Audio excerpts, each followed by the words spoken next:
Half a day. Today we're making one of the most popular Chamorro dishes around the world, chicken Kelaguen using barbecued chicken.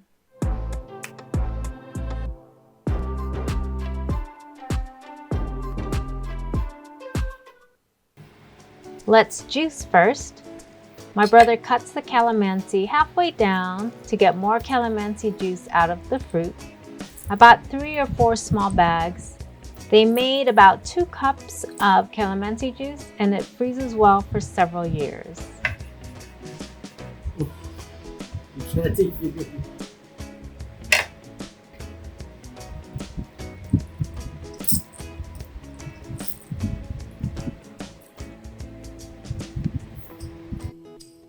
The onion, very important in Kelaguen. I've already started, but cut it in half from point to point and peel it. Make multiple horizontal slices 3/4 of the way through, not all the way. We need the end intact to hold the slices together. Then make vertical slices, again leaving the end intact. Next, make frontal or perpendicular cuts. This will give you finely diced onions. But you're not done. Good Chamorro chicken Kelaguen needs onions that are somewhere between diced and minced. The onions need to blend in with the chicken but still be distinguishable. So cut the big pieces off that were near the end.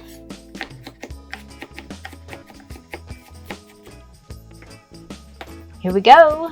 You don't want to feel the crunching of onions when eating chicken Kelaguen, so the onions need to be pretty small relative to the dice of the chicken.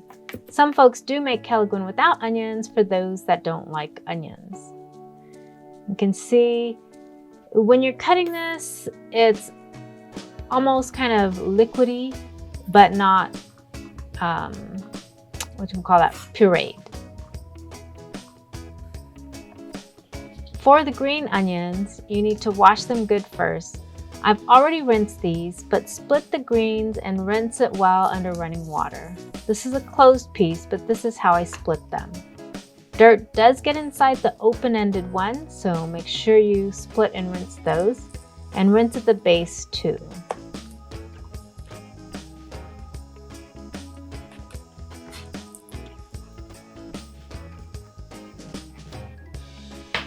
Dice about 1/8 of an inch thick and put favor, please don't use green peppers. Se leche, it looks like green onions. I hate biting into them green peppers. It's like, hello. Split the white parts and dice that too.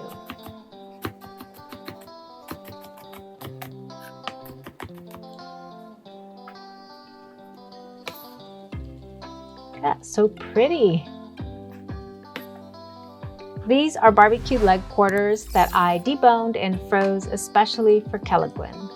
You can boil, bake, or even use rotisserie chicken, but you know, it tastes better with barbecue chicken. I rinse the raw chicken and put it plain on the grill. I don't add any salt till I make the Kelaguen. And because I'm not making Kelaguen immediately, I cook the chicken all the way through. Some folks cook the chicken only partially, but they're gonna make Kelaguen right away, so the lemon finishes cooking the meat. Now finely dice the chicken. When we marinate and grill barbecue, like, you know, marinated in soy sauce and stuff, I always have my husband grill plain chicken so I can feed my freezer with chicken for Kelaguen. That way we can have Kelaguen on the fly. It is a lot of work to dice the chicken by hand, but while I can still chop, I'll do it. If you can't chop by hand, use a food processor. It's not the same texture, but it's better than not eating Kelaguen. The hard part is done. I'm adding 1 1/4 cups or 200 grams finely diced to minced yellow onions, a 1/2 cup or 50 grams diced green onions, a little bit of salt, and this was 10 cups or 1.83 kilograms of cooked chopped chicken. And mix this in a plastic or glass container. Add 2 tablespoons of lemon juice, a tablespoon of calamansi juice, a tablespoon of lemon tsee-na. There's a link in the description if you want the lemon powder chicken kelaguin recipe. And I think for that one I baked the chicken, add more salt, another 2 tablespoons of lemon juice,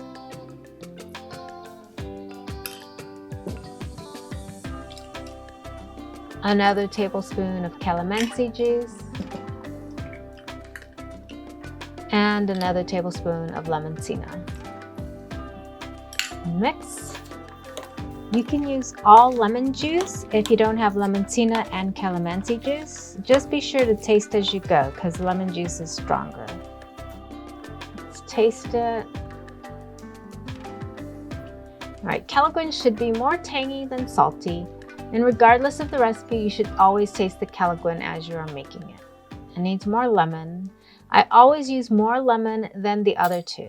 And for this recipe, I'm using a total of 6 tablespoons lemon juice, and this will make a 1/4 cup of calamansi and a 1/4 cup of lemon tsee-na. And I mixed it well. Taste.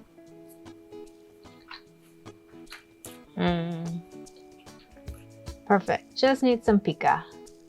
Add the Donne. I always have Pacific Red Hot from Rhoda in my fridge. You can use regular Thai or Guam boonie peppers. Just mix it in well.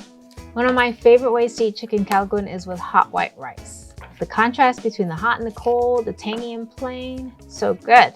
How do you like to eat your kelaguin? Let me know in the comments.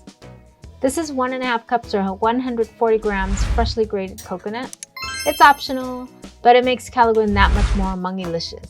When you do add coconut, in warm temperatures anyways, the coconut will make your kelaguin spoil faster, so eat it within 2 days. Needs more Donne. In aircon or cold temperatures, it will last longer. Kelaguin with and without coconut freezes and thaws fine too, but you may have to add a bit more salt once thawed. I love being able to thaw kelaguin and other Chamorro food from my freezer for a quick barbecue plate. Then I just learned this phrase, is it Fiesta Freezer or Freezer Fiesta from a friend. Let's try this.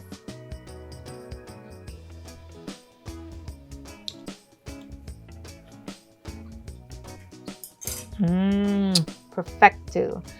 Thank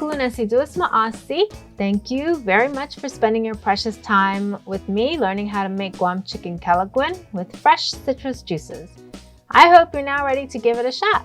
Check out my other Chamorro food videos, my Chamorro tortillas recipes, and even my recipe for this Mexican style of flour tortillas.